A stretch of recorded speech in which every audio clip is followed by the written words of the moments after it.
lui, c'est un petit garçon, t'as vu, il a un zizi.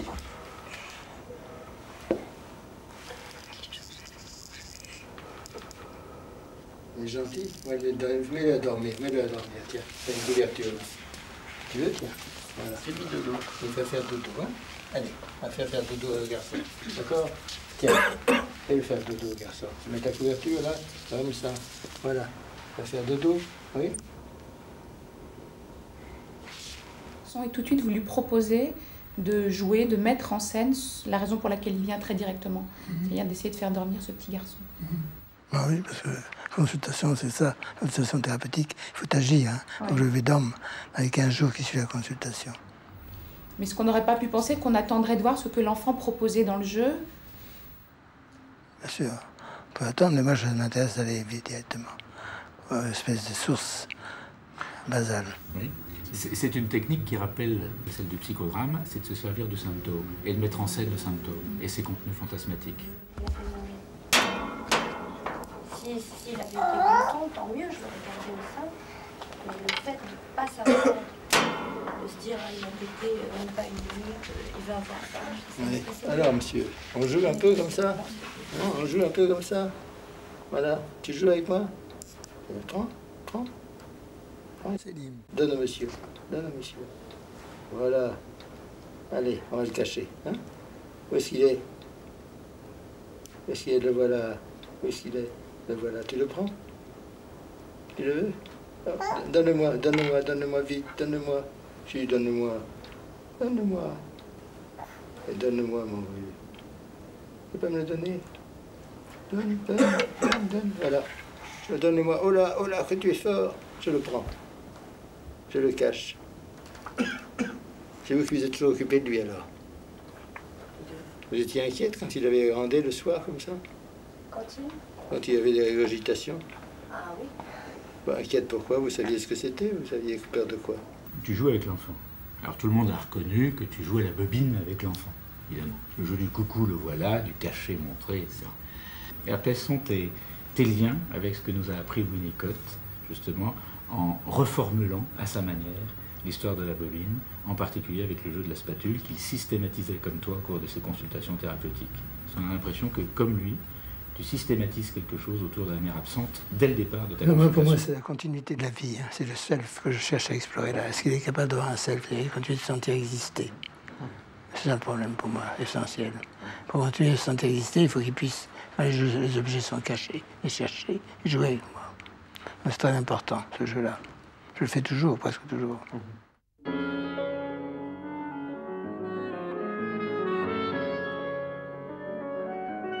Ça va être difficile, mais on peut essayer. Peut-être on va essayer.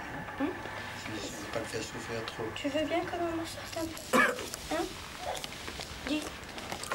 D'accord? Tu remets ça dans la trousse, s'il te plaît. Allez. Tu mets? Allez. Bravo. Tu me mets la trousse dans le sac? Là, tu la donnes à maman. On parle un peu. Qu'est-ce qu'il dit, Paul? Plein de choses. Par exemple. Il dit c'est chaud. Quand c'est chaud et qu'il ne faut pas approcher. Il dit au revoir, il dit merci. Je dis plein de choses. On parle avec la tétine dans la bouche. Il s'est parlé avec Non, il enlève. Il enlève, il parle. Il compte, il dit 1, 2, 4. Il saute. Ah oui, il a un blocage avec le 3. Chaque fois qu'il doit sauter, par exemple. 1, 2, 4. Pourquoi il a un blocage sur le 3? Je sais pas. 3, il dit pas. C'est 3. C'est le 3. Je sais pas. Bien sûr, c'est le 3. On lui a rien dit, nous. Je dis pas, mais c'est important, intéressant. Il arrive, et bah oui, certes, mais je ne sais pas comment l'interpréter. Si, moi je veux dire. Il n'est pas content que les 3. Il y a toujours un trop. Hein. Si vous êtes ensemble, il pense qu'il est en trop. Si vous êtes avec son papa, il pense qu'il est en trop aussi. De toute façon, à la crèche, à l'âge d'1 an, en fait, il a décidé de ne plus être avec les petits de son âge. Et il est parti dans la classe des grands. Il était fugué dans sa salle. Il s'entendait pas bien avec la directrice. Et les jouets des grands l'intéressaient plus. Ce qui fait que même s'il y avait des enfants plus grands que lui qui devaient changer de classe avant lui, on a préféré le faire passer. Voilà, on va mettre le tapis. Et maintenant, il est très bien. Très bien, madame. Laissez-nous un peu avec lui, vous voulez? Mais tu as vu, c'est le même que le tien, quel hasard. Hein? Tu le connais? Ah! Ah! Ah! Ah! Elle va revenir. Il va revenir. Il va revenir. Il va revenir. Il va revenir.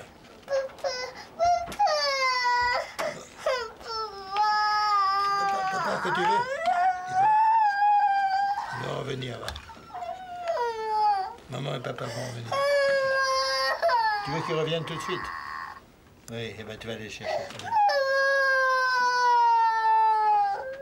Voilà. Mais on est juste là. Tu vas faire ton cinéma. Allez, viens faire un câlin. Fais un câlin, maman. C'est maman ou papa que tu veux? C'est papa ou maman que tu Dis veux? au revoir. C'est papa ou maman que tu veux? Tu veux papa ou tu veux maman? Non, c'est maman. Hein, papa. Papa aussi. Hop là. Zou. Allez, viens. Hop là. Allez, grand gaillard. Ça va?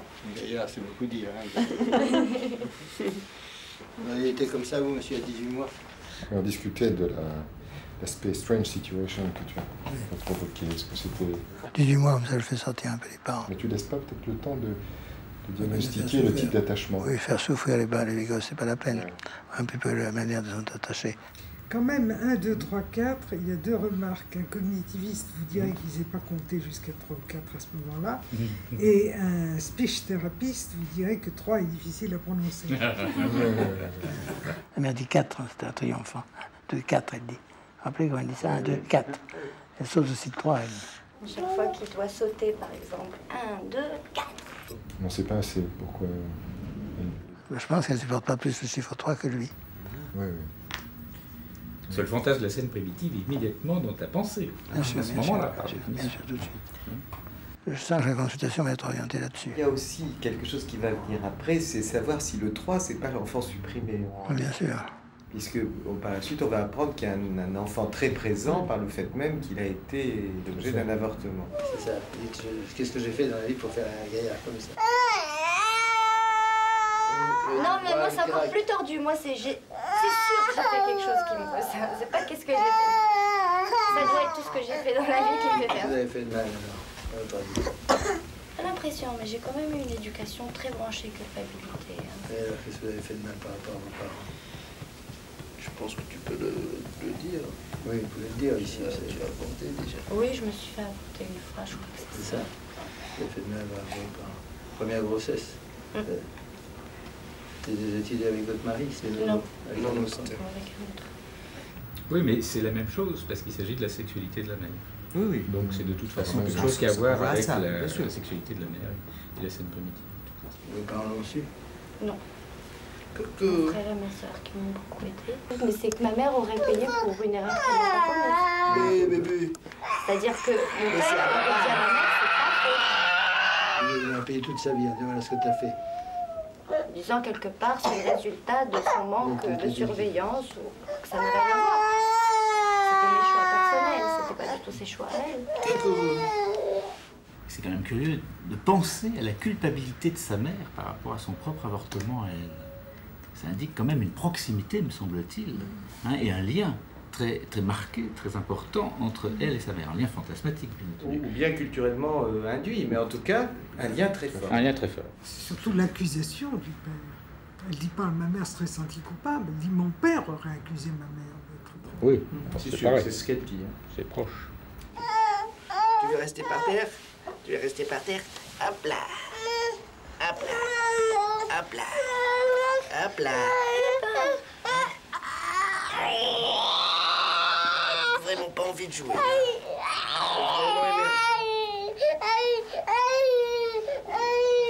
Aïe, carrément, aïe. Oh, bon. Papa, il a fait beaucoup de choses mauvaises, alors là. Chez vous, il n'aurait pas râlé comme ça.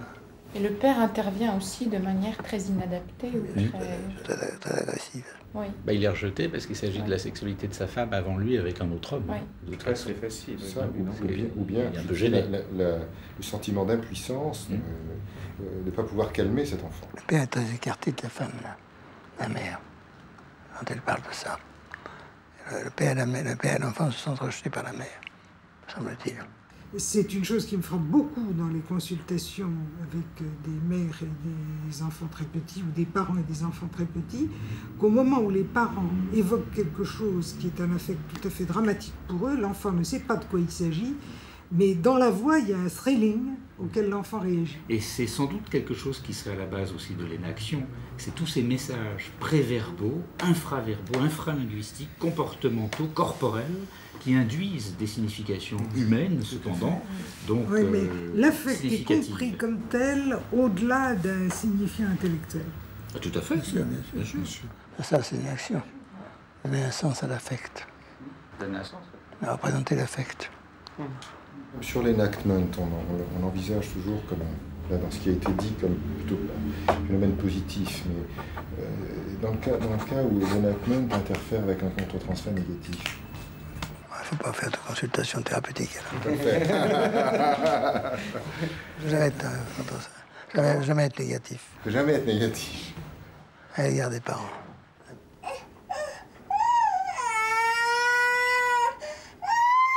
Si vous le laissez un petit peu là. Ah oui, je comprends bien que ça vous fasse du chagrin, mais enfin, il est pas mal là.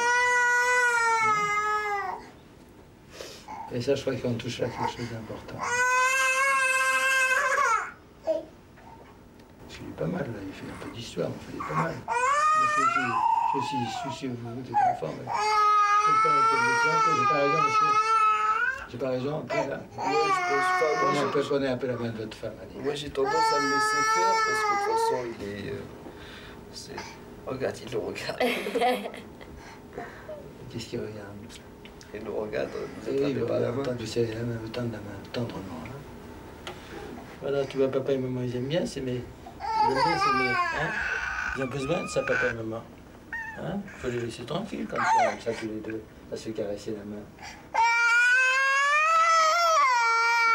C'est pas papa.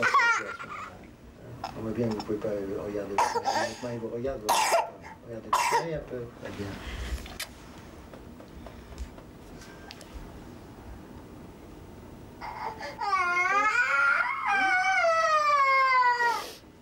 La culpabilité que cette femme a de reprendre sa vie sexuelle avec son mari et donc de se séparer de son enfant, de son bébé, son enfant qui est plus qu'un bébé puisqu'il a 18 mois, justement, est liée tout à fait à la culpabilité profonde qu'elle ressent, qu'elle n'a pas encore élaborée complètement, par rapport à la tradition, par rapport à la soumission au grand-père et à la grand-mère, etc., etc. Voilà, maman, tu vois, elle embrasse papa, maman, puis toi, t'es bien comme ça ici, hein. On peut jouer tous les deux, oui? D'accord? Oui? Hein? Tout va bien? Maman et papa sont ensemble, ils sont heureux, un peu. Hein? D'accord? D'accord? Voilà, t'es un gentil petit garçon.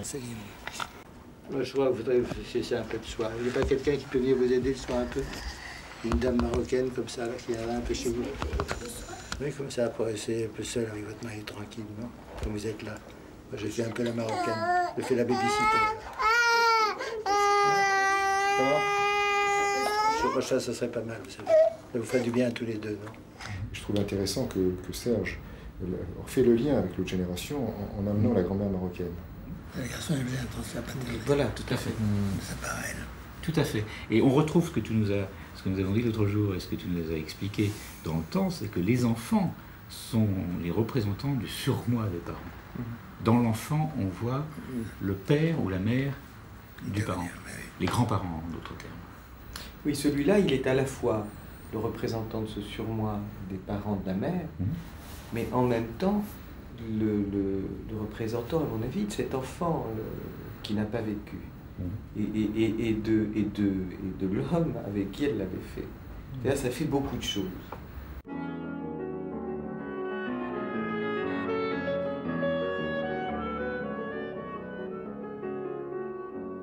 À propos de ce dont nous débattons, c'est-à-dire des interventions très incisives de Serge qui peuvent ressembler quelquefois à des interprétations dites sauvages. Quel est le statut de ces choses que vous formulez?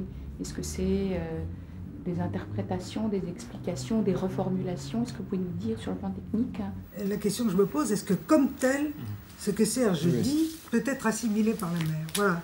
Peut-être aussi qu'il y avait d'autres éléments de crainte chez cette mère et qu'en lui posant la question autrement, elle aurait pu évoquer d'autres choses, notamment peut-être la crainte que tu as dit, qui est probablement la plus juste. Mais... Est-ce que l'énaction est une technique particulière?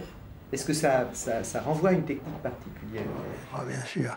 Toutes les questions, tout ce que vous me dites, je ne suis pas intervenu comme un analyste, c'est vrai. Je n'interviens pas comme un analyste, là. Je pose des problèmes, je les pose. Et que le comportement me parle, n'est-ce pas? Le comportement du bébé et de la mère me parle, et du père me parle. Et cette parole qui médite retentit sur mon corps. Je suis désorganisé, j'ai besoin d'organiser quelque chose. Je le dis. Et c'est ce que je ressens qui me permet d'intervenir. Au niveau du comportement, bien sûr, j'agis. J'interviens dans le comportement compris autrement. Alors quand vous dites ça, c'est ce que je ressens qui me permet d'agir. Vous êtes Serge Lebovici, vous avez beaucoup d'habitude, mais comment les gens qui n'ont pas toute l'habitude de ces consultations peuvent entendre ça?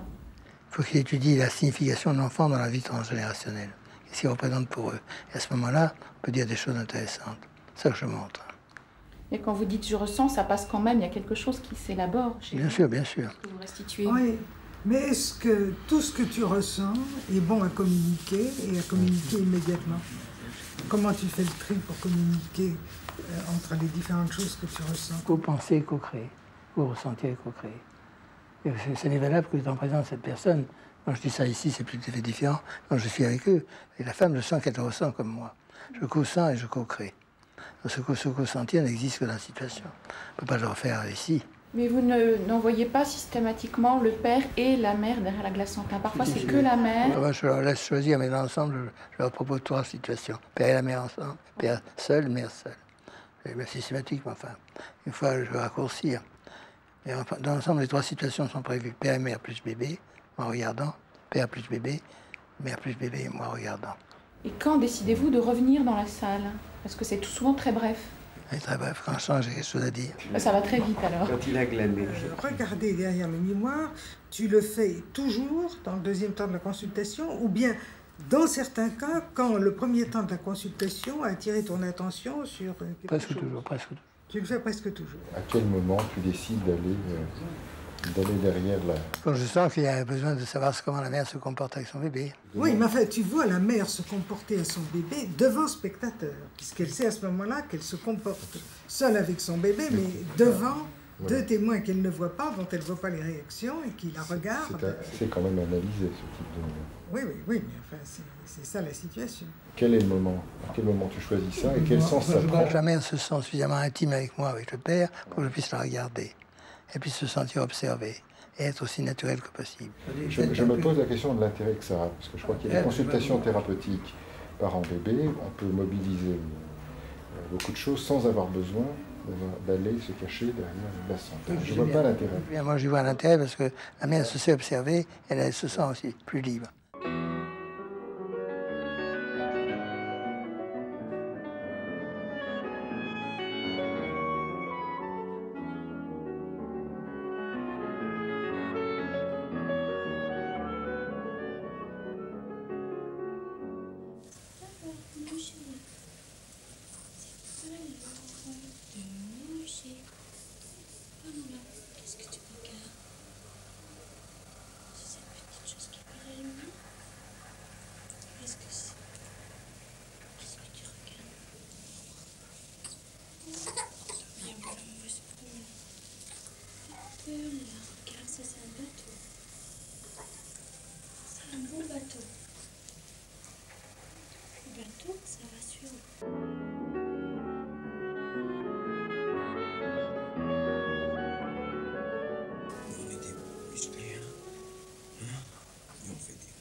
Qu'est-ce que c'est ces bébés qui fait des bêtises? Alex. Regarde papa. Papa, regarde Alex. Oui. C'est tout. Mais, ça veut dire quelque chose, mais... Non, c'est plus... Mais c'est pas par rapport à ça, en fait. J'ai remarqué que moi, quand je l'avais, il ne me regardait pas. Charlotte, regarde papa. Vous avez des frères et sœurs? J'ai une sœur jumelle et j'ai un frère qui est mort j'avais un grand frère qui est mort il y a 8 ans. D'accord.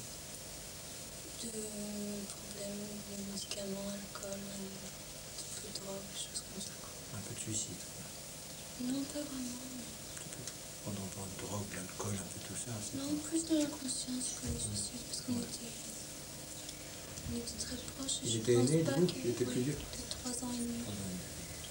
On ne sait pas, vous l'auriez laissé faire ça, si c'était vraiment du suicide. Oui, non, c'est parce que on était très proches, on discutait beaucoup avec lui. Vous l'auriez su s'il avait... Vous l'auriez su. Je pense. Je suis musicien et son grand frère était un des membres du groupe. C'est comme ça que j'ai connu Berthe. Moi j'ai 8 ans de plus qu'elle.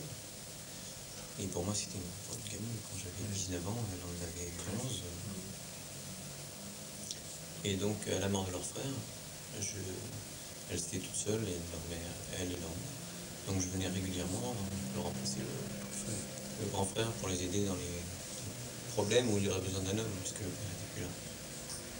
Et il est assez évident, quand on regarde la bande, que pendant tout le temps où elle est seule avec lui, elle constate, et douloureusement, que ce bébé ne la regarde pas, ce qui est vrai.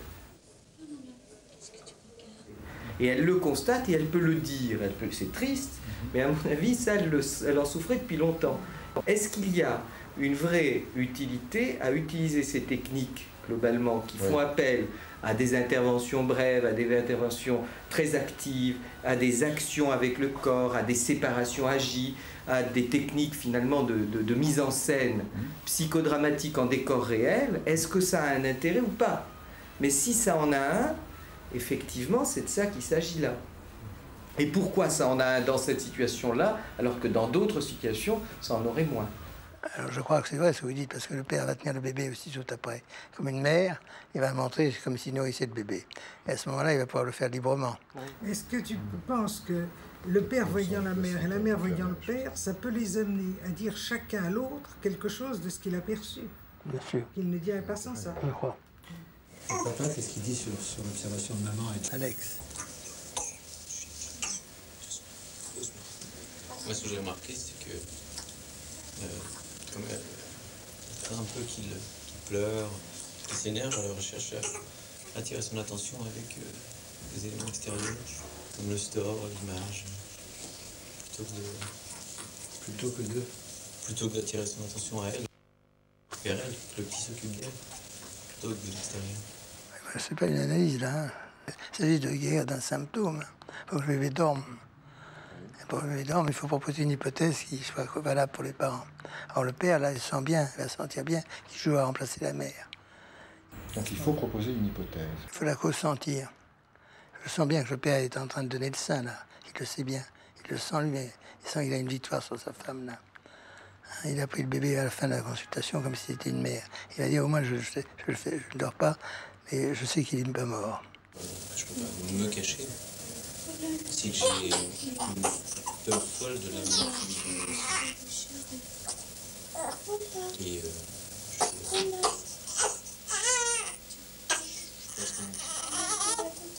dès qu'il dort, je vais voir tous les il faut voir un service quand il dort pas. Il est vivant, hein, c'est exactement. Souvent, c'est ce que je me suis dit.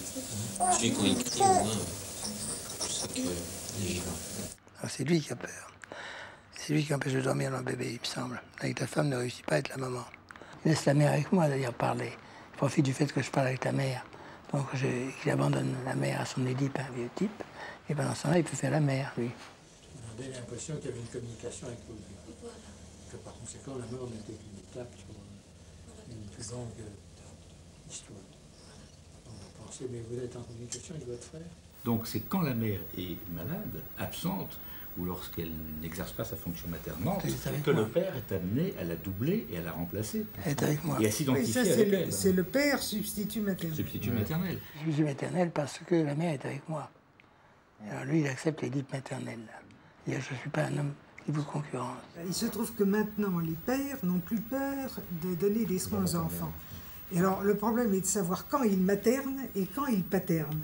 Et en quoi peut constituer la spécificité du paternage. Est-ce que le bébé en a besoin? Qu'est-ce que ça lui apporte d'autre que ce que la mère lui apporte? C'est le bébé qui crée cette situation, à mon avis. C'est le bébé qui a voulu être sur le sein du père, là. Oui, là, c'est le bébé qui a cherché quelque chose de maternel. Il a cherché la maternité. Mais alors, quand le bébé cherche quelque chose de maternel, qu'est-ce qu'il fait? Qu'est-ce qu'il cherche, le bébé? Quand il cherche pas la mère dans le père, et qu'il cherche le père dans le père, qu'est-ce qu'il fait? Il cherche à jouer.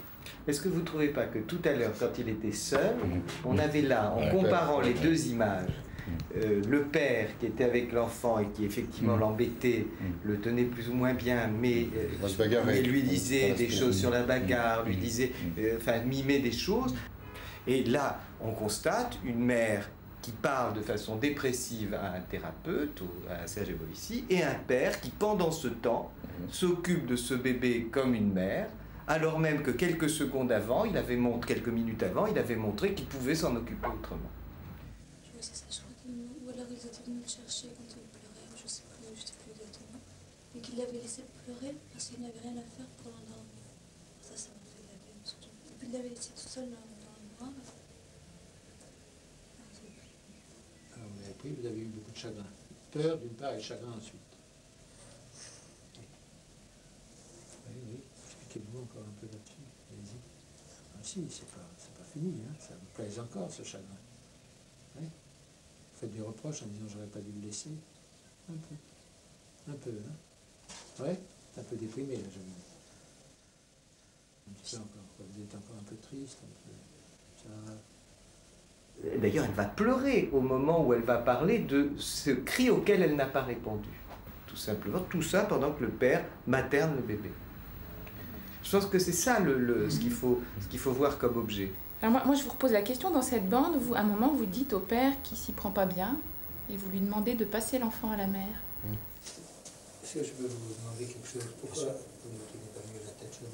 Elle est sur mon bras. Oui, enfin, je trouve que c'est quand vous le teniez assis devant vous aussi, je trouve que vous ne tenez pas très bien la tête. Il y a un moment donné. Ah bon? Ouais, parce que 3 semaines, vous savez, le bébé n'a pas la tête. 8 semaines. 8 semaines, vous n'avez pas la tête qui tient très bien. C'est pas rien de lui dire vous le tenez mal. Alors qu'on constate depuis le début, depuis 3 quarts d'heure, qu'il est très bien tenu dans les bras de son père. Oui, mais il est très bien tenu, trop bien tenu. Pas trop bien. Parce que le père n'est plus un père, là. Oui, mais il y a des moments où je ne crois pas qu'un père doive être constamment dans une relation de paternage. Il y a peut-être des moments où il est un substitut maternel, et c'est pas un drame. C'est évident, mais là, je trouve que c'est un drame parce qu'il empêche la mère d'être la mère. Ce qui empêche la mère d'avoir ça. Il empêche la mère d'être la mère peut-être à d'autres moments, mais pas à ce moment-là. Je pense qu'il a pris la place de la mère, là. Il se croit bien dans la place de la mère, donc je veux rectifier les choses familialement. Il veut que la mère soit la mère. La maman le prend un peu dans les bras, quand même. Allez-y, prenez-le un peu maintenant. On va le réveiller si je le déplace. Et alors? Vous voulez pas? Bon, allez. Il est tellement beau. Voilà, oui, il est très beau. Il est tellement bien. Contre votre poitrine, là, quasiment. Presque. Mon bras, ça suffit. Il n'y a pas de lait. Pas encore. J'ai senti qu'il fallait que la mère joue un rôle maternel. La consultation thérapeutique a un effet de relance des processus psychiques dans leur ensemble, un peu comme le psychodrame, souvent, a cet effet de relance, produit cet effet de relance quand la psychothérapie n'est pas possible. Et c'est après, justement, cette relance des processus mentaux que la psychothérapie peut s'engager avec succès. Et là, je trouve qu'il y a une certaine continuité entre les deux perspectives, dans la mesure où ça met en mouvement non seulement l'entendu, mais aussi le vu. Tu réhabilites le vu, qui n'est pas simplement le vu de la régression du sommeil et du rêve dans le cadre analytique classique, mais un vu et une action et une mise en acte corporelle à partir de quoi tu tires beaucoup d'enseignements. Avec l'inconvénient quand même que les parents peuvent m'être attachés trop. Ils n'acceptent pas l'intervention d'une troisième personne, d'une autre personne. C'est ça l'inconvénient, souvent. Écoutez, le grand problème, c'est l'après de ces consultations thérapeutiques. C'est-à-dire comment les parents vont utiliser ce qui s'est passé, comment ils vont se reconstituer à partir de pareilles émotions. Parce que la scène où la mère est dans les bras du père, Ça m'est arrivé de mettre des parents dans les bras l'un de l'autre, mais les années qui ont suivi n'ont pas montré que c'était nécessairement positif. Parce que c'est bien de faire des consultations thérapeutiques, mais est-ce qu'elles sont réellement thérapeutiques au-delà de l'instant et de la disparition d'un symptôme? Je ne crois pas qu'elles bougent beaucoup les parents. Alors si tu ne crois pas qu'elles bougent beaucoup les parents, qu'est-ce qu'il faut faire? Parce qu'il faut faire quelque chose. Psychothérapie de la mère, très souvent. Ouais. C'est-à-dire qu'au fond, dans l'idéal, tu conçois ta consultation psychothérapique se prolongeant par une psychothérapie et souvent de la mère. Très souvent. Donc la réponse, c'est cette consultation thérapeutique peut bouger quelque chose qui rende favorable l'entreprise d'une psychothérapie. Mobilise. Quand la famille se trouve trop bien, le symptôme a disparu. Quand ta famille se trouve trop bien parce que le symptôme a disparu, elle ne fait rien. Et donc le problème fondamental demeure, et c'est pas étonnant que quelques années plus tard, on retrouve des problèmes dans ces familles.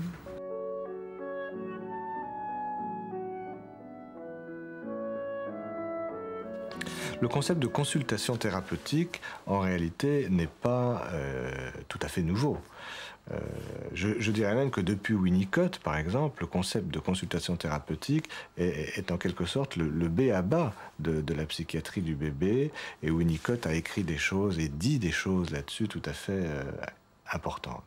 Alors bien entendu, avec les développements de la psychiatrie de l'enfant très jeune, de la psychologie, de la psychopathologie précoce, le besoin s'est fait sentir d'avoir des outils thérapeutiques de plus en plus variés et de plus en plus performants et utilisables de plus en plus tôt. D'où, me semble-t-il, le développement de la notion de thérapie conjointe, de consultation mère-nourrisson, de consultation parent-nourrisson, puisqu'actuellement le père est de plus en plus présent aux entretiens. Mais en réalité, sous ces termes-là se cachent des pratiques extrêmement différentes, qui se positionnent différemment par rapport aux différentes théories.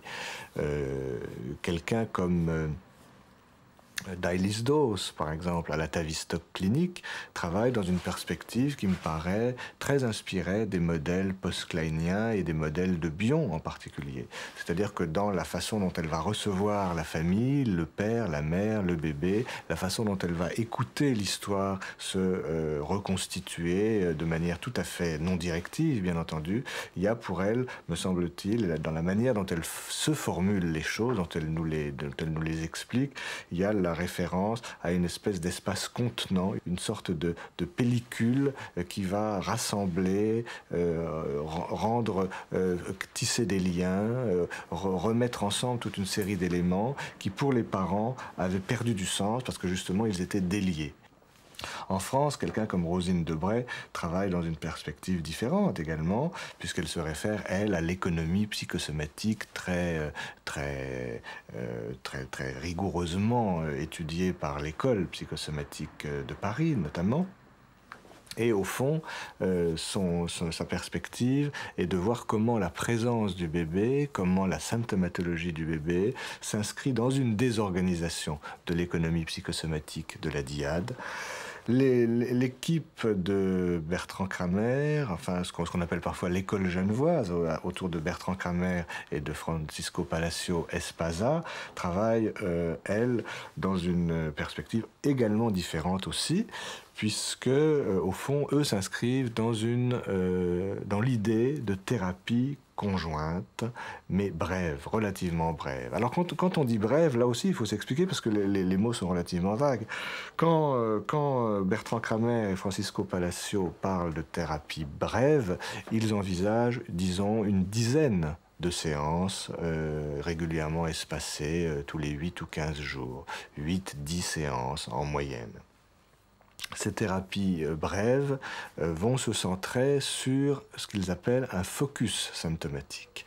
L'idée n'est peut-être pas de modifier en profondeur le fonctionnement psychique de la mère ou des parents, mais plutôt de se centrer sur un ensemble de symptômes, sur ce qu'ils appellent des séquences interactives symptomatiques, c'est-à-dire dans le cours de la consultation, de repérer des articulations entre tel ou tel symptôme comportemental comportementale du bébé, telle l'action comportementale de l'enfant, et de le remettre en lien avec un matériel imaginaire, fantasmatique, des représentations parentales qui émergent à ce moment-là dans leur discours. Serge Debovici préfère des consultations thérapeutiques beaucoup plus prolongées, chacune, mais au nombre de 1 ou de 2, comme pour remettre en circulation quelque chose de l'ordre de l'inconscient, mais sans avoir un travail sur 8 ou 10 séances. Une autre question qui s'ouvre à partir de là, c'est bien sûr la question du transfert. Et il me semble que il y a un débat qui s'est ouvert depuis quelques années entre Bertrand Kramer et Serge Debovici concernant la possibilité, au fond, du bébé de transférer, entre guillemets pour l'instant, de la possibilité de transfert précoce chez l'enfant. Alors ça, c'est une question extrêmement importante parce que elle représente, à mes yeux, ni plus ni moins, la version moderne du conflit Anna Freud-Mélanie Klein. Anna Freud et Mélanie Klein, pendant de longues années, se sont opposées sur la possibilité de l'enfant, à l'époque ce n'était pas le bébé, la possibilité de l'enfant d'effectuer un transfert. Anna Freud disait c'est très compliqué, ses parents réels sont encore là, le thérapeute représente un objet nouveau certes, mais il ne peut pas ne pas tenir compte de l'existence dans la réalité psychique des enfants de leurs parents. Mélanie Klein disait non, même si les parents sont toujours là, l'objet interne, les objets internes se mettent en place très précocement et l'enfant très jeune peut effectuer un transfert sur le thérapeute tout à fait du même type que celui des adultes. Aujourd'hui, à propos des consultations thérapeutiques, des thérapies conjointes, donc, et dans ce débat qui oppose, c'est peut-être un grand mot, mais enfin qui met en face l'un de l'autre Serge Debovici et Bertrand Kramer, eh bien, on a une reprise de cette question-là. Je schématise sans doute un petit peu les choses, mais la position de Bertrand Kramer serait de dire, au fond, le bébé ne transfère pas. Dans la consultation, je vais essentiellement passer par la modification, le travail au niveau des représentations maternelles concernant l'enfant et son histoire. Et quand ces modifications auront été modifiées, par le travail sur les projections, par la prise en compte d'un certain nombre de réalités inconscientes, eh bien, au fond, le changement du monde interne, du monde psychique de la mère, les modifications qui vont se jouer là, vont entraîner des modifications dans le système interactif mère-bébé. De son côté, Serge Debovici aurait plutôt tendance à dire « moi, je vais passer par le bébé », parce que le bébé est capable de transférer, et même en présence de ses parents dans la salle de consultation, il est capable de transférer un certain nombre de ses caractéristiques interactives avec ses parents, il est capable de les transférer sur le thérapeute. Et à partir de là, un travail va se faire au niveau du bébé, et quand le bébé aura modifié quelque chose à son fonctionnement, il va lui-même devenir un agent du changement pour ses parents. Sans rejoindre la notion d'enfant thérapeute, c'est les modifications au niveau du bébé qui vont amener un certain nombre de modifications au niveau des parents, de la mère. Et pour Serge Debovici, c'est principalement le repérage des mandats transgénérationnels, le travail de l'explicitation, la formulation, la conscientisation, la mise à ciel ouvert, en quelque sorte, au cours de la consultation, de ces différents mandats transgénérationnels qui va permettre la modification du fonctionnement du bébé dans une dynamique, au fond, de transfert contre transfert. Et chacune de ces équipes, chacun de ces auteurs se donne un modèle de leur pratique. Mais bien entendu, chacun fait toujours plus que ce qu'il dit ou que ce qu'il croit. Car quand par exemple, Bertrand Kramer dit « moi je passe principalement par les représentations maternelles », il le dit parce qu'il le pense et il le pense tout à fait sincèrement et c'est sa façon de se formuler les choses. Mais bien entendu, dans la réalité de la consultation, il ne peut pas faire autrement que de passer aussi par le bébé parce que le bébé constate sa présence. Le bébé va en faire quelque chose de Bertrand Kramer.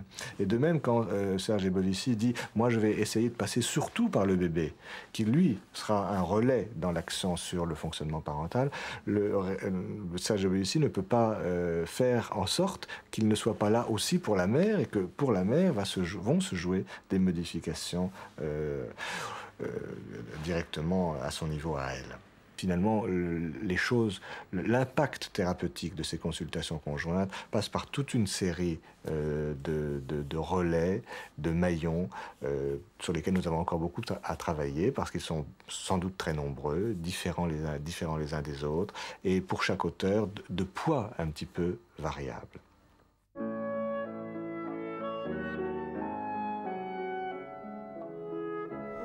Mon cher Bertrand, peux-tu nous rappeler quelle est ta conception des thérapies brèves? J'en suis arrivé à, je crois, bien connaître les problèmes liés aux relations précoces, c'est-à-dire à ce qui se passe entre une mère, un père et un petit enfant, et surtout de trouver une théorisation de comment s'interpénètre la psychopathologie et le fonctionnement psychique de l'enfant et des parents. Et comment cela peut s'articuler dans une forme de thérapie qu'on est beaucoup à pratiquer, que moi j'appelle la thérapie conjointe.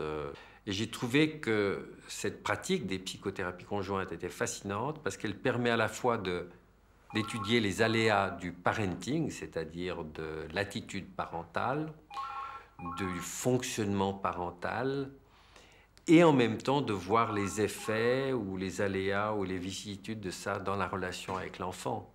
Et c'est pour ça que je pense que ce que la psychothérapie parent-enfant amène, c'est à la fois une notion très profonde sur ce que c'est que d'être parent, le fonctionnement de parents, mais aussi comment est-ce que les parents façonnent les enfants à partir des interactions d'une part et des phénomènes projectifs sur les enfants, puis de voir comment les enfants aménagent ces projections parentales et les interactions à leur façon. Les parents ont besoin de retisser avec leur enfant des liens qu'ils avaient tissés avec leurs propres parents. Et on voit ça à l'envers, au fond. Ce qui était entre le parent et son propre parent est reporté dans la relation avec l'enfant. On le voit d'une façon tout à fait exemplaire, premièrement. Deuxièmement, on voit comment les enfants créent leur héritage à la fois éthique, à la fois intellectuel et caractériel, c'est-à-dire comment ils recréent au-dedans d'eux-mêmes des espèces de reliquats de la relation qu'ils ont eue avec leurs propres parents. Et donc je me suis beaucoup intéressé à la notion de transmission de culture.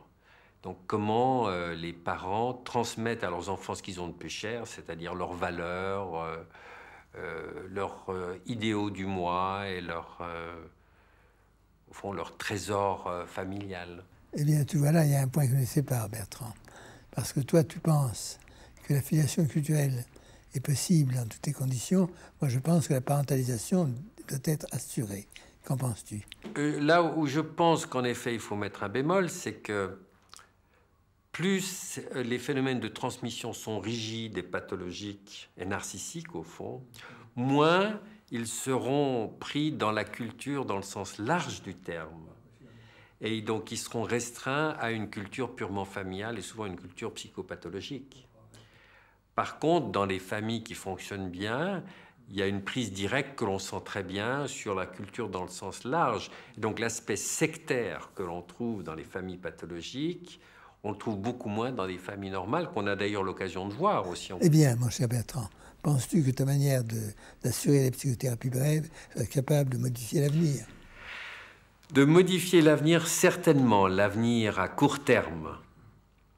Et certainement qu'on voit des transformations très, très importantes, que nous avons d'ailleurs évaluées dans un programme scientifique de recherche, même après un nombre de séances relativement courts, comme 5 à 6 séances, qui semble être un anathème pour un psychothérapeute classique, pour qui c'est toujours long. Et c'est vrai que là, on assiste à des transformations qui sont carrément de l'ordre de mutation. On voit des enfants qui étaient coincés, qui étaient pris dans les raies d'une coercion fantasmatique très forte de la part de la mère, et qui tout d'un coup ont en l'espace de quelques séances beaucoup plus de liberté, beaucoup plus de capacité de choix et d'investissement, et qui abandonnent leurs symptômes dès que la mère voit dans quelle mesure ce symptôme, au fond, fait partie de son propre folklore passé à elle. Et donc, il y a des transformations importantes qui dépassent d'ailleurs le niveau purement symptomatique, puisqu'il s'agit aussi de transformation au niveau de la qualité de la relation entre la mère et l'enfant. Maintenant, si on pense à l'avenir à plus long terme, là, c'est beaucoup plus hasardeux de dire qu'en quelques séances, on va transformer l'avenir de cet enfant. Ce qu'on peut dire, c'est qu'à court terme, on a redonné du sang neuf à la relation entre la mère et la fille, qu'on a redonné du souffle libidinal à l'investissement que fait la mère de l'enfant, et la mère aussi est investie de manière plus positive par l'enfant. Mais à plus long terme, c'est beaucoup plus difficile de savoir. Nous sommes maintenant embarqués dans une recherche à plus long terme catamnestique de ces enfants que nous avions vus en thérapie brève lorsqu'ils avaient 1 ou 2 ans, et maintenant ils ont 12, 13 ans, et nous sommes en train de les revoir. Ce qui est important, c'est qu'on a vu justement que des interventions, même brèves, lorsqu'elles sont faites, premièrement, avant l'âge de 3 ans, et deuxièmement, dans un contexte familial, c'est-à-dire avec les parents et l'enfant, ou avec la mère et l'enfant, qu'elles ont des pouvoirs de mutation assez extraordinaires, ces consultations thérapeutiques ou ces thérapies brèves. On a pu le documenter par ce qu'on appelle une outcome research, c'est-à-dire une recherche sur les résultats des thérapies. C'était assez facile de voir et de démontrer à l'aide de statistiques, parce qu'on a un groupe assez grand de 124 sujets, que premièrement, les symptômes disparaissaient dans la plupart des cas, surtout les symptômes concernant les troubles fonctionnels, moins en ce qui concerne les troubles dits du comportement. Deuxièmement, on s'est rendu compte aussi que les représentations maternelles changeaient, qu'elles avaient une vision de leur enfant qui devenait plus positive, que troisièmement, elles se sentaient réinvesties comme mères compétentes, donc leur self-esteem avait augmenté considérablement. Dans la majorité des cas, ce sont tous des résultats qui sont statistiquement valables. Et puis, ce qu'on a vu aussi, c'est que la qualité des interactions pouvait être modifiée. Et donc, on voyait que même avec des thérapies relativement modestes, au niveau du temps et de l'énergie, apportaient des résultats quand même assez intéressants. Mais maintenant, nous nous sommes tournés vers un nouvel aspect de la recherche, qui est l'aspect plus centré sur qu'est-ce que c'est qu'une psychothérapie, qu'est-ce qui se passe dans une psychothérapie, quels sont les ingrédients qui font qu'il y a des mutations, des changements. Et c'est là que nous avons étudié en plus de détails les interactions entre thérapeutes et patients, et que nous sommes arrivés à des trouvailles assez intéressantes, comme par exemple que lorsqu'on demande aux mères que pensez-vous qu'a été le résultat de la thérapie, elles sont dans l'ensemble très positives, elles ont donc des alliances thérapeutiques très positives, mais que les thérapeutes sont beaucoup plus pessimistes, d'une façon générale, comme s'ils avaient un idéal qui reste très haut placé et qui leur empêche de reconnaître leur succès. Une autre chose qu'on a vue, c'est que le sentiment d'être entendu d'une façon empathique par le thérapeute est corrélé dans nos résultats avec la quantité de paroles émises par le thérapeute. C'est-à-dire que ce sont des thérapies où il ne faut pas rester silencieux et où on voit que les mères apprécient beaucoup, que le thérapeute les relance, leur donne quittance. On a vu que les répartitions de paroles sont assez intéressantes dans ces thérapies dites brèves. Un tiers des paroles sont quand même dites par le thérapeute, ce qui est beaucoup plus que dans une thérapie dite conventionnelle. Donc ce sont des thérapies plutôt actives, sans être activiste, je l'espère. Une autre chose qu'on a trouvée quand on a étudié les processus thérapeutiques, c'est que dans une majorité des cas de ces thérapies mère-bébé, le thérapeute arrive à établir un focus thérapeutique, c'est-à-dire un focus d'interprétation bien cerné dans les 2 premières séances. Ça me semble être une chose très importante. C'est donc quelque chose qui correspond à ce qu'un chercheur dans le domaine des thérapies en général, psychothérapie, et qui s'appelle Luborsky a décrit, c'est qu'il y a dans l'esprit du thérapeute toujours la nécessité d'arriver à formuler un espèce de mini-modèle ou une théorie de base au sujet de ce patient ou cette patiente. Et nous avons vu que dans ces thérapies mère-bébé, il est facile d'obtenir un foyer ou la formation d'un foyer interprétatif relativement rapidement, ce qui nous laisse entendre que dans la première enfance ou dans les mois qui suivent une naissance, les parents sont particulièrement réceptifs, sont particulièrement ouverts, sont capables de faire des associations libres, sont capables de focaliser leurs problèmes et de se motiver énormément pour aider l'enfant. C'est donc une période particulièrement fertile pour la pratique de la psychothérapie. Ce que nous avons découvert, c'est que les résultats thérapeutiques sont à peu près équivalents entre ces deux formes de thérapie qui sont pourtant fort différentes. C'était un petit peu blessant, si tu veux, pour ceux d'entre nous qui avaient fait une longue formation psychanalytique. On s'est dit, mais alors à quoi ça sert? Mais finalement, quand on regarde la littérature sur la recherche en psychothérapie, on se rend compte que c'est ça le résultat, jusqu'à maintenant, le plus frappant et le plus révolutionnaire des recherches en psychothérapie, c'est que toutes les psychothérapies se valent au niveau des résultats, qu'on n'arrive pas à les différencier au niveau résultat. Oui, mais il me semble bien que la vision d'un psychothérapeute formé est légèrement différente du point de vue empathique. Je suis persuadé, comme tu le dis, que l'empathie d'un psychanalyste est de différentes textures que celle de quelqu'un qui fait une thérapie plus pédagogique. C'est encore assez difficile à démontrer de manière objective. Co-créer est une notion importante en l'espèce, elle est chère d'ailleurs à Wiedersheim. Ne crois-tu pas d'ailleurs que co-créer et co-sentir sont des notions importantes pour définir l'empathie du psychanalyste vis-à-vis de la mère et du bébé? Certainement, et je pense en effet qu'il y a là une possibilité de voir les choses à deux sur un mode dyadique, parce qu'on a la pratique du contre-transfert, donc la co-création est une notion qu'on a peut-être plus facilement que des thérapeutes d'autres obédiences. Et que penses-tu de la notion d'énaction? Alors, la notion d'énaction est très, très importante parce que dans la relation précoce entre une mère et son enfant, il est évident que ce qui se passe au niveau psychique est en partie révélé, surtout au niveau de l'enfant, par sa capacité de mettre en action certains de ces fondements psychiques, de ces mouvements psychiques.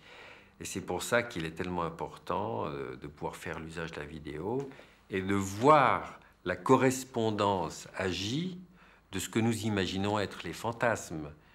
Et moi, ma contribution à cette notion-là, c'est la notion de séquence interactive symptomatique, c'est-à-dire de ces moments de coïncidence entre un énoncé conflictuel chez une mère qui dit par exemple « j'ai toujours peur de l'agression » et en même temps on verrait l'enfant qui s'approche de la mère, elle dit « vous voyez docteur, là il est en train de m'agresser » et où on voit une coïncidence entre l'enactment ou l'énaction, c'est-à-dire le transfert de quelque chose qui est dit ou représenté ou fantasmé dans quelque chose qui est agi. Et je pense que ça, c'est un des fondements de ce qu'on peut voir dans les relations entre mère et bébé. C'est cette espèce de va-et-vient continu entre le monde représentationnel et le monde agi.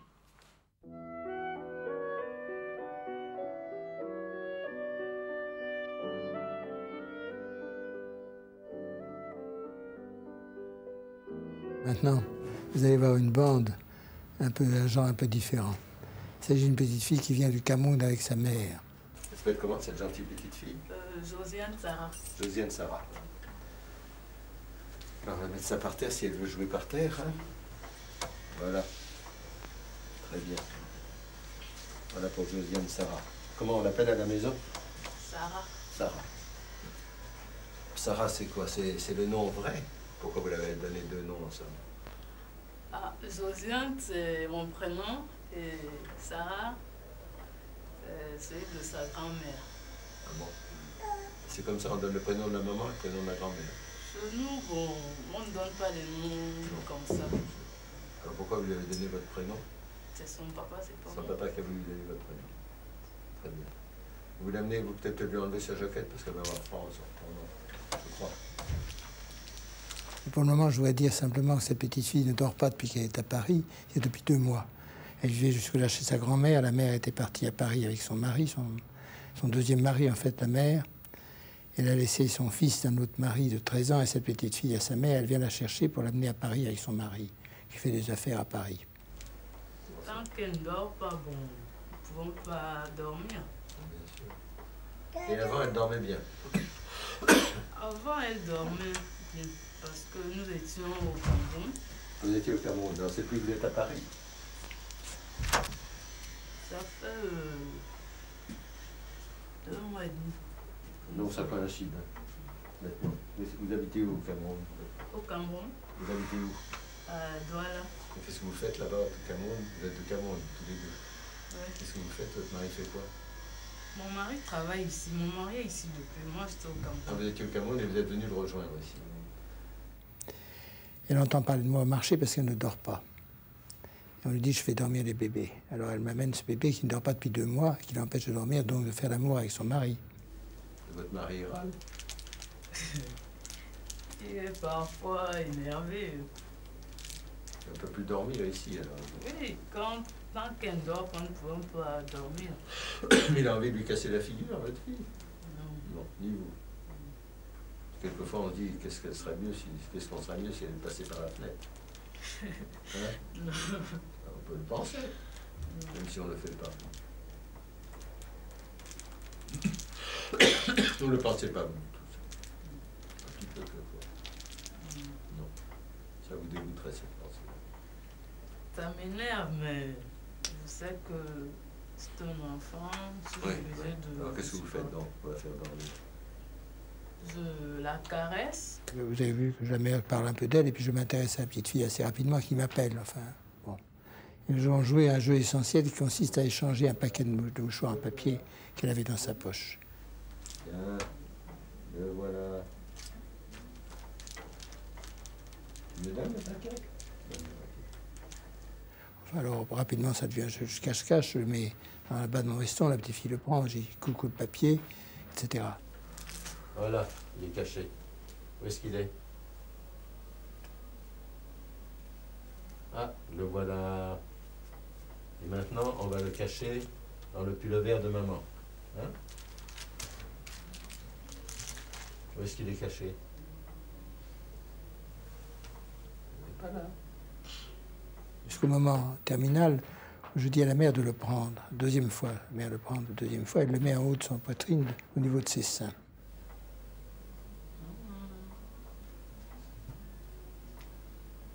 Il est par terre, tu vois, le paquet? Non, il n'est pas par terre. Regarde, regarde, il est caché. Regarde, il est caché. Montre-le maman, montrez-le maman où il est le paquet. Maman, regarde maman. Où il est le paquet, maman? Voilà, regarde. Tu le vois le paquet? Ah, le voilà, donnez-moi le paquet, madame. Voilà, on va le donner à Josiane Sarah. Tu le prends le paquet, Sarah, ou on le cache? On le cache ici. Voilà, il est perdu, caché. Où est-ce qu'il est le caché, le paquet?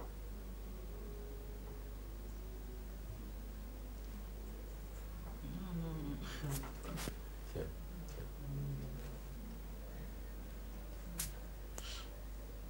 tiens. Maintenant qu'il a été chez maman, il ne t'intéresse plus, le paquet. Il n'y a pas autre chose qu'elle veut faire de moi aussi sa mère, là. Mais de moi, une mère qu'elle peut toucher. Alors aussitôt, la mère, dans les minutes qui vont suivre, va appeler sa fille, non plus Sarah, comme elle l'a fait mes mamans. Voilà. Maman. Et puis le papa, où est-ce qu'il est le papa? Papa, il va travailler, non? Allez, papa, il va travailler. Voilà, le papa, il va au boulot. Papa, au boulot. Maman. Comment on dit? Je l'appelle maman, maman. Il appelait maman, elle? Pourquoi Maman ou Sarah, juste pour flatter. Flatter. Comme si elle était votre maman. Hein? Elle porte d'ailleurs le bon de votre maman. Non, elle n'est pas...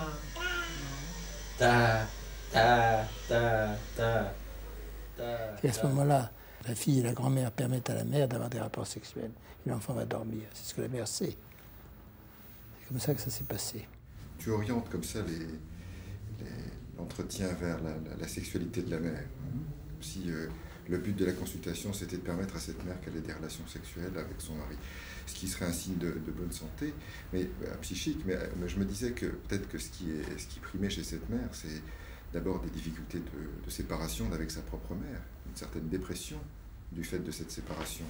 Et je la trouvais, moi, dépressive, comme ça, de contact très vite. Et je me disais, mais il s'occupe... pourquoi s'occupe-t-il que de l'enfant et pas de cette maman? Il s'en occupe un peu sur la fin. Moi, je ne sais pas m'occuper d'une dame comme ça, parce que tu as vu combien pudique elle est.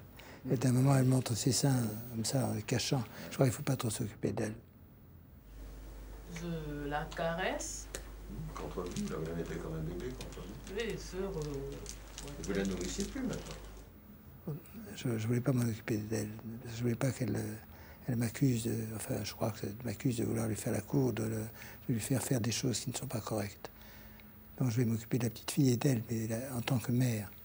Pas correct, mais tu vas à la fin de la consultation lui parler de sexualité avec son mari, c'est quand même... C'était ça, quand même. C'est quand même culotté, un petit peu culotté. Oui, bien sûr, mais c'est le problème, quand même. Là, vous comprenez, je crois qu'elle ne veut pas que vous soyez ensemble. Hein? Vous êtes d'accord? Hein? Et vous vivez ensemble. Ça vous rend furieuse quand même, qu'elle vous empêche de dormir. Peut-être aussi de faire l'amour. Hein? Ça vous gêne que je dise ça? Moi, bon, elle m'empêche de dormir. Et d'être une femme. Et d'être une femme. Mademoiselle, j'empêche maman d'être une dame. Mademoiselle, j'empêche maman d'être une dame avec un monsieur, avec monsieur papa. Une fois qu'elle avait appelé sa petite fille maman, je me sentais libre. C'est ça le moment décisif. Elle a dit à sa petite fille, non plus Sarah, mais maman. Elle l'appelait encore Sarah, là, 2 secondes avant, puis elle dit maman. Ça m'a paru le moment décisif de la consultation. Mais la petite fille a d'ailleurs 2 prénoms, Josiane, Sarah. Alors Sarah, c'est la grand-mère, Josiane, c'est la mère. La petite fille est effectivement, porte en elle-même dans sa nomination les 3 générations.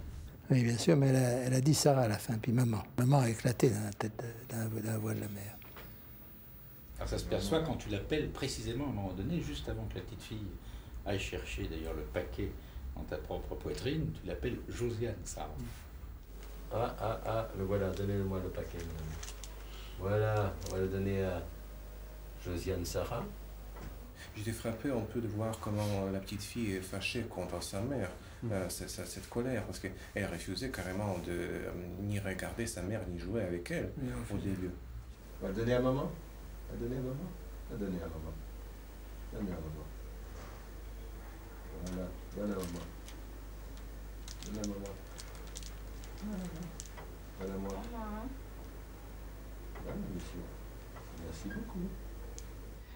D'ailleurs, au début, le paquet que vous donnez à la mère, elle le refuse de le toucher tant qu'il n'a pas disparu et tant que vous ne l'avez pas ressorti. Là, dans cette première disparition, on a vraiment l'impression qu'il s'agit d'une disparition pour elle. Elle a une faciès d'angoisse.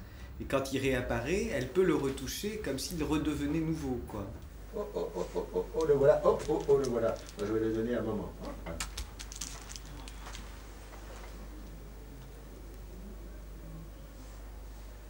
Va donner le paquet. Donne, monsieur. Voilà, merci bien. On va le donner à Sarah maintenant. Sarah. Oh, Sarah.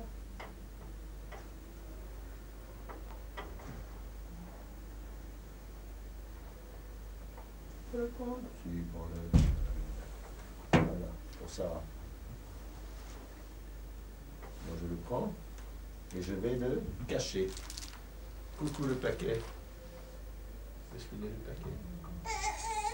Oh, le voilà. Le voilà. Tu le veux? Bien. Le voilà. On a vraiment l'impression que ce qui est menaçant, c'est ce qui a touché la mère. Comme cette espèce de menace, menace de perte de différences transgénérationnelles et de perte aussi d'interdits incestueux. Enfin, bon. C'est que, n'est-ce pas, moi je crois qu'on peut agir sur les enfants agir sur les parents. Et c'est pas la vie de Kramer, comme vous savez, puisque c'est la psychothérapie brève. Lui, il dit qu'on ne peut agir que sur la mère et les enfants ne sont que les projections identificatoires de la mère. Donc on agit sur la mère, on modifie ses projections identificatoires. Moi je crois pas. Je crois que j'ai agi sur l'enfant qui lui agit sur sa mère.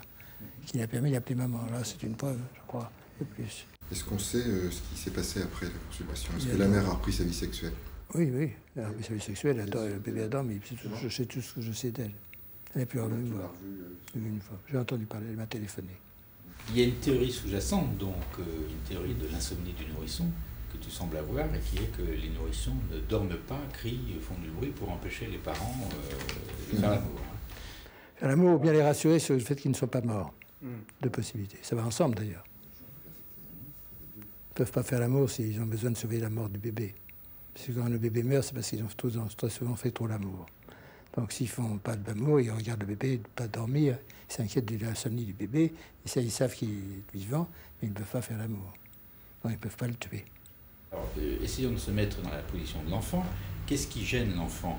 Est-ce que c'est le fait que, justement, sentant la mère disponible pour le plaisir avec le père, il se sent éloigné de la mère, il sent en quelque sorte la mère, je n'irai pas jusqu'à dire morte pour lui, en tout cas séparée ou loin, éloignée de lui, le bébé.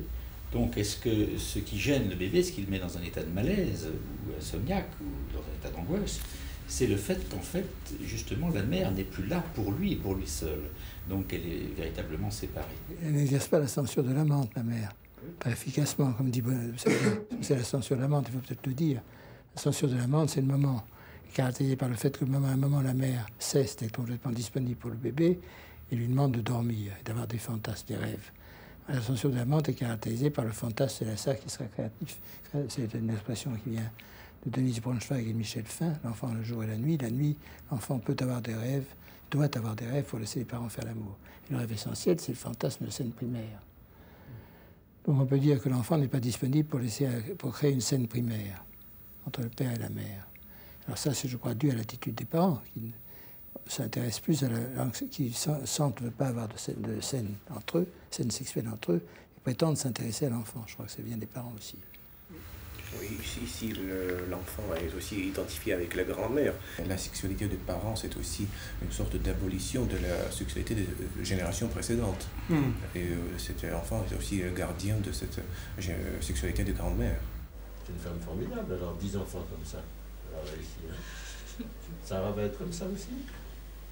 Et elle a 16 petits-enfants. Ça va être aussi comme la grand-mère. Comment on l'appelle la grand-mère là-bas? Comment on dit? La grand-mère, comment on dit ça, grand-mère? Oui. Voilà. En Douala. Maman Bambé. Est-ce que cet agir, ce contre-transfert vécu au niveau du corps, ce que tu appelles l'énactement, que peut-être tu pourrais redéfinir, est-ce que c'est quelque chose qui t'est venu à partir d'une scène vécue au niveau du jeu et au niveau du corps des participants? Oui. Le transfert et l'empathie vont ensemble. Ici, l'empathie, on peut dire qu'elle est métaphorisante, c'est-à-dire qu'elle t'amène à proposer des métaphores. Je ne suis pas le seul à le dire, n'est-ce pas? Il y a Roy Schaffer qui l'a dit et aussi J'ai l'impression que vous faites énormément confiance à votre préconscient ou à votre conscience. Et il n'y a pas de temps pour prendre conscience de ce que vous faites. Même à vous, c'est pourquoi ça fait l'effet des magies, peut-être. Et aussi, je me pose la question pour un psychanalyste bien moins expériencé que vous, ce sera peut-être difficile de copier votre technique. Quand j'ai dit à la petite Camounès aujourd'hui, avant qu'on a vu « Maman, c'est comme ta grand-mère », je ne pense pas qu'elle comprenne. Je pense qu'elle comprend mon ton, mon empathie, mais elle ne comprend pas ce que je dis. Je ne crois pas du tout que les enfants comprennent des choses compliquées. Là aujourd'hui, c'était une fois où on avait... Enfin, par rapport à d'autres bandes, on a quand même l'impression que vous lui parlez comme si elle comprenait, et qu'en plus, elle vous répond comme si elle comprend. Elle a 15 mois. Oui, mais enfin... Tu fais comme si elle comprenait quand même. Là, vous faites comme si. Je trouve. Mademoiselle, j'empêche maman d'être une dame. Mademoiselle, j'empêche maman d'être une dame avec monsieur papa. Hein? Et en fait, tu insistes beaucoup sur ce qui est vécu dans le corps. D'une part, dans le cadre de l'empathie, de la situation générale, mais en même temps au niveau des identifications avec ce qui peut se passer dans le corps de l'autre. Et avec le bébé, puisqu'il y a quand même un déficit de parole avec le bébé, il n'y a pas un grand discours élaboré avec un bébé. On doit véritablement s'identifier à ce que le bébé ressent, agit, ou représente dans son corps. Donc il doit y avoir, il me semble-t-il, dans ta position, une identification extrêmement forte, à la fois avec le bébé, avec sa mère, avec la situation. Ce que je voulais montrer dans cette direction, c'est que les vidéoscopies permettent ce qu'on appelle actuellement aux États-Unis la microanalyse. C'est qu'on peut demander aux gens pourquoi ils ont agi de telle façon. Et je crois que ça donne des résultats très intéressants. Parce que dans la vidéo, on voit les actions des psychothérapeutes, des psychologues. Et ces actions peuvent être expliquées par eux. C'est rétrospectif, on peut dire ce qui se passe en nous, effectivement, à condition qu'on se contrôle, bien entendu. C'est-à-dire qu'au fond, ça serait une intervention du corps, mais qui serait pas un acte à proprement parler. Ce serait une intervention entre pensée et acte, quoi. Oui, c'est une intervention du corps qui permet une narration. Un dire métaphorique. C'est un dire métaphorique à travers le corps. Il m'arrive de faire des séances de psychodrame en consultation en présence des parents. Hein? Je trouve que c'est très bon. Donc les parents peuvent ressentir à ce moment quelque chose qui fait agir l'enfant avec leur corps. Ils comprennent mieux. Le psychodrame psychanalytique tel que Serge l'a défini, c'est une mise en scène de l'inconscient, c'est une mise en scène des fantasmes, c'est une mise en scène de la vie psychique. C'est un constant enactment à ce moment-là. C'est une constante mise en représentation. La psychanalyse des enfants, de manière générale, c'est ça quand même, le jeu des enfants. On interprète quand même le jeu des enfants. Le problème que ça pose, c'est quand il s'agit, dans une situation de thérapeutique, au fond, de se servir de ce matériel, alors même que les acteurs réels sont là présents. Et c'est vrai que c'est là la limite extrême du truc. On est à l'endroit... C'est presque le passage à l'acte. Voilà. Un endroit dangereux. C'est pas une technique très facile à appliquer dans... Dans l'analyse proprement dite, il ne faudrait pas l'appliquer. Voilà, il faut en mettre quand même... Ça serait intéressant que vous y mettiez des bornes, y compris dans son application un peu littérale. Il l'a dit d'ailleurs très bien, Pavel, tout à l'heure. Il a dit que je crois que je peux faire des choses que d'autres ne peuvent pas faire, parce que j'ai beaucoup d'expérience. Il ne faut pas vouloir m'imiter, je crois. Simplement, je vais lui montrer ça comme une possibilité d'activité chez moi, qui est liée à mon narcissisme, bien entendu. Il faut le reconnaître. C'est vrai que quand on démarre, le contre-transfert, quand on est en face à face, il va tous azimuts, je veux dire.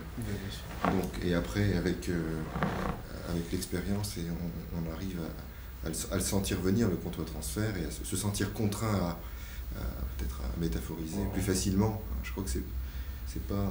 je ne crois pas que ce qu'il fait ne soit que je crois que d'autres peuvent le reproduire, mais avec un bagage au moins équivalent au niveau de la compétence et de la maîtrise du contre-transfert.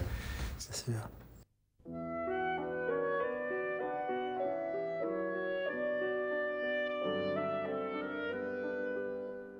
Je suis content de voir Marie-Rose Moreau, qui est une ethnopsychanalyste, parce que je voulais qu'elle discute un peu ma manière de faire. Ce que j'ai voulu montrer dans cette bande, qu'on a évidemment arrangée, c'est que sans être ethnopsychanalyste, on peut étudier un cas, sans comprendre très bien ce dont il s'agit sur le plan de la culture, parce que les conflits restent les mêmes. C'est ça que j'ai voulu montrer.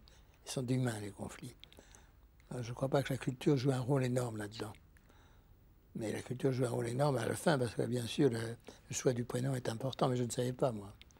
Et je crois que ça n'a pas joué un rôle essentiel dans l'ensemble de la consultation. Alors allez-y, Marie-Rose Moreau, attaquez-moi maintenant. La situation de Josiane Sarah et de sa mère est une situation tout à fait paradigmatique pour discuter cette question. Hein, la question de qu'est-ce qui en clinique serait absolument invariant et donc à ce moment-là ne nécessiterait pas du tout l'introduction dans le dispositif des représentations culturelles. Et qu'est-ce qui serait, disons,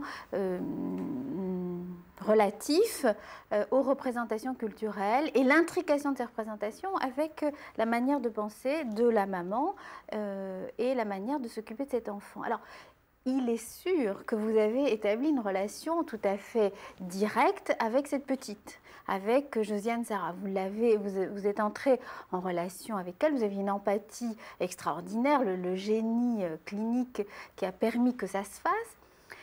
Mais la mère, elle n'existait pas pour vous. Elle n'existait pas.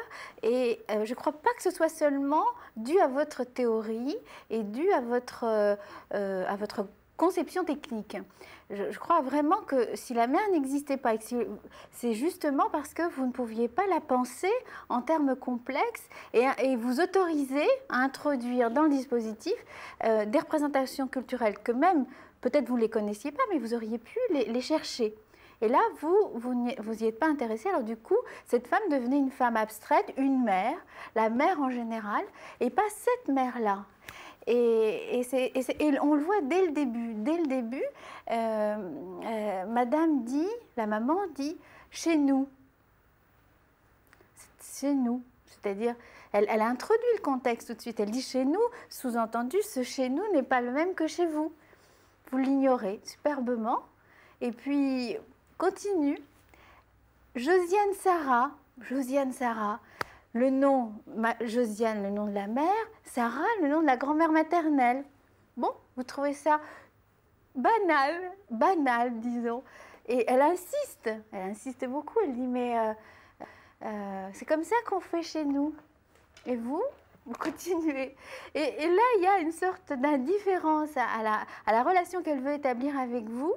Et elle essaye beaucoup au début, elle tente, et puis après elle se laisse dans un retrait un peu passif qu'on aurait pu prendre pour la dépression, ce que je ne crois pas. Mais c'est un retrait lié au dispositif, lié au fait que qui je suis ne l'intéresse pas. Effectivement, ce guérisseur, puisqu'elle vous considère comme un guérisseur, elle vous a très bien vu comme quelqu'un qui faisait dormir les bébés, c'est-à-dire comme une vieille femme capable d'endormir les bébés. C'est la fonction première des vieilles femmes. On lui a dit n'importe où, on aurait pu lui dire sur le marché, on lui a dit sur la place de Paris. Ah, mais sur le marché, ça aurait pu, bon, n'importe où, que vous étiez cette vieille femme, en France possible. Elle vient vous voir. Et vous avez là une fonction superbe de vieille femme. Et dans le contre-transfert, dans la relation transfert-contre-transfert, il y a quelque chose d'extraordinaire qui se joue, mais qui se joue en négatif. Ça se joue, disons, indirectement par l'intermédiaire de l'enfant. Et encore, est-ce que vous êtes intéressé, par exemple, de savoir si cette petite fille, elle comprenait bien le français? Elle a compris ce que je lui ai dit, en tout cas. Hein? Elle a compris ce que vous vouliez lui dire. Elle a compris la relation que vous aviez avec elle. Et sa mère. Et avec sa mère... Oui, puisqu'elle m'attribue une fonction maternelle en mettant la chose sous le sein, elle. La papier sous le sein. Oui, mais ça c'est toujours la vieille femme, c'est la place à laquelle elle vous a mis, mais vous êtes désintéressé d'elle. C'est-à-dire que là, il y a quelque chose de paradoxal, je trouve, effectivement, qui différencie un petit peu les pratiques.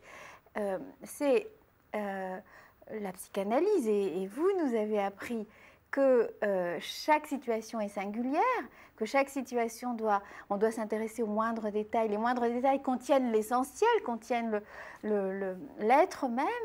Et là, eh bien, ces éléments-là qui sont... Je parle le Douala, je ne sais pas de quelle ethnie elle est la maman, puisqu'on n'en parle pas, mais je parle le Douala, je viens du Cameroun, j'ai laissé ma famille, j'ai migré, depuis que j'ai migré, ma petite fille ne dort pas. Eh bien, ces éléments-là, tous ces éléments sont secondaires. Ce qui compte, c'est que... Alors là, évidemment, comme tous ces éléments-là sont secondaires, il n'en reste qu'un, à savoir la théorie générale une croyance qui est dans la psychanalyse, qui est dans la société française, qu'on retrouve dans plein d'autres cultures. Et cette croyance, c'est qu'il y a un conflit nécessaire et obligatoire entre la mère et la femme, entre la sexualité et la maternité, et que c'est dans ce conflit, disons, que se construit la mère. Mais c'est qu'un élément, c'est qu'une hypothèse. Ce qui me paraît à la fois extraordinaire, c'est de se dire qu'en travaillant uniquement sur une toute petite hypothèse, en fait, on peut être efficace, mais quand même, il y en a des tas d'autres hypothèses. Par exemple, je me disais, ce qui se passe à cette mère, c'est que elle ne peut pas assumer une relation duelle avec sa petite fille. La rupture avec le cadre initial, le cadre culturel initial, le fait de se retrouver ici, certes près de son mari, mais loin de ses commères, loin de toutes les autres femmes, loin besoin du groupe, eh bien, à ce moment-là, la relation, les fantasmes agressifs sur lesquels vous intervenez d'ailleurs, mais vous intervenez à un niveau individuel et donc culpabilisant, ce qui est un peu différent de lorsqu'on travaille sur la représentation culturelle. Mais donc, à ce moment-là, se retrouver toute seule ici, assumer cette agressivité, une agressivité normale, qui est l'agressivité de la relation mère-enfant, c'est impossible. Alors elle cherche désespérément une vieille femme pour l'aider à endormir sa fille, et elle vous trouve. Alors, il y a plein d'hypothèses qu'on pourrait faire comme ça, mais ce qui est intéressant, c'est pas tellement que celle-là soit vraie ou que celle que je viens d'énoncer disons, soit vraie. Ce qui serait intéressant, c'est de voir laquelle est pertinente pour la patiente. Et ça, on ne le sait pas. Oui, alors je vais peut-être dire quelque chose. C'est pas que je sois une guérisseuse. Nathan me l'a dit aussi quand je suis arrivé pour lui montrer cette bande. Il m'a dit que la femme est venue vous consulter comme guérisseur. Enfin, comme guérisseuse. Moi, je crois que je suis venu consulter comme on consulte n'importe qui. Il me consulter pour que je fasse dormir sa petite fille. Alors évidemment, j'ai bien remarqué qu'il y avait des choses particulières. Par exemple, la manière dont elle tient sa poitrine, bon, elle cache sa poitrine. Elle ne peut pas parler de femme avec moi, je comprends bien. Mais de toute façon, c'est pas ça qui m'intéressait. Ce qui m'intéressait, c'était de montrer que les conflits édipiens sont les mêmes ici ou ailleurs, qui s'engagent autrement, mais ils sont les mêmes. Alors vous me dites que c'est une hypothèse qui est très peu valable. Peut-être, mais c'est une hypothèse qui suffit à améliorer la situation. Moi, c'est ça qui m'intéresse, de montrer, si vous voulez, que les conflits sont universels et que les pratiques, que les conflits débouchent sur des pratiques différentes, mais le conflit était universel, me semble-t-il. Et vous ne savez pas ce que vous avez déclenché dans la tête de la maman? Non. Ben non, puisque c'est à ça que ça sert la représentation culturelle. C'est à construire un cadre commun qui permet que l'on partage des processus de changement. Non, la relation, c'est la balle, c'est le papier. Et puis la mère a mis le papier là et la fille l'a mis là. À ce moment-là, elle a vu que la fille faisait un transfert grand maternel sur moi, elle pouvait faire un transfert maternel, elle pouvait l'appeler maman. Cet aspect, moi je trouve l'aspect le moins enfin, sur lequel je suis absolument d'accord, hein, c'est celui-là, sur les aspects transférentiels et contre-transférentiels. Mais après, c'est tout ce que vous interprétez des contenus qui me semble, c'est là où il y a une divergence, en tout cas une divergence d'interprétation possible, et une divergence technique, parce que là, vous avez travaillé directement sur une culpabilité maternelle inférée. Mais on ne sait pas comment elle vivait ça. C'est là où les représentations culturelles permettent, disons, de transformer. C'est-à-dire que là, il y a une méta-analyse possible, puisque les représentations culturelles ne nous appartiennent pas en tant qu'individus. On se les approprie, mais elles ne nous appartiennent pas. Et donc là, il y a une différence possible. Et là, on n'est pas englué dans la culpabilité. On peut tout à fait imaginer que, là, quel est le devenir, quelle est la représentation de ce qui s'est passé pour cette patiente, c'est ça, moi, qui me semble problématique. C'est là où je verrais... Pour la mère. Ah oui, pour la mère, bien évidemment. Vous savez, je crois que dans la consultation thérapeutique, les parents, ils n'en sortent pas toujours tellement vite de changer. C'est la relation, l'interaction qui change, pas la mère, les parents ne sont pas changés. Mais justement, vous nous avez appris que ce qui est important, c'est pas le bébé seul, c'est le bébé dans l'interaction, donc dans l'interaction avec sa mère, dans l'interaction avec son contexte, dans la triade, bon, au-delà même, hein, puisque les grands-parents, etc. Et là, lorsqu'on prend le parti de ne pas voir les représentations de la mère, donc comment elle habite sa langue, comment elle habite par exemple, les processus de nomination de l'enfant, les processus de protection. Est-ce que cette petite fille a été protégée? On n'en sait rien. Tous ces processus qui font que l'on aide l'enfant à grandir, tout ça, on ne sait pas du tout. Eh bien, ce qui manque à ce moment-là, c'est la manière dont la mère peut, elle, se représenter ce qui arrive à cette petite fille. Et là-dessus, non seulement vous ne travaillez pas là-dessus, mais surtout, vous allez, par votre intervention énigmatique, faire en sorte que la mère, enfin, que ça augmente cet aspect incompréhensible pour la mère. Donc, au lieu d'entrer dans une recherche de sens, ça va être quelque chose qui va être plutôt dans une recherche, enfin, dans quelque chose d'une augmentation de l'inquiétude, de l'aspect énigmatique de cet enfant. Moi, je comprends votre position, mais je ne la crois pas très différente de ce que les gens doivent ressentir quand ils sont français, ils viennent me voir. Mais justement, mon but, c'est de se dire, ce qu'on fait avec les Français, mais qu'on fait de manière implicite, là, avec des patients d'une autre culture, on doit faire la même chose, c'est-à-dire construire un cadre que l'on partage, et que l'on n'interprète pas, mais que l'on partage, et à partir de là, que se déroule un processus. Sauf que là, vous avez fait l'économie de la construction du cadre. Vous voyez, vraiment, je n'ai pas construire le cadre, c'est une famille ouvrière du quart-monde, je ne connais pas bien. Eh bien oui, ça se pose un peu pareil. Lorsqu'on est dans ces situations avec des familles autochtones, donc françaises, mais extrêmement pauvres, extrêmement... culturellement pauvres. Sur le plan social, effectivement démunis, avec un accès au langage difficile, eh bien, on se trouve dans la même nécessité de reconstruire un cadre que l'on partage pour ensuite établir une relation qui soit pas seulement efficace, mais qui a un sens. Parce que si on reste à la question de l'efficacité, bon, on sait combien plein de choses peuvent être efficaces à court terme. Et pas modifier une dynamique, quoi. Par contre, ce qui m'a beaucoup touchée, c'était, je me disais, malgré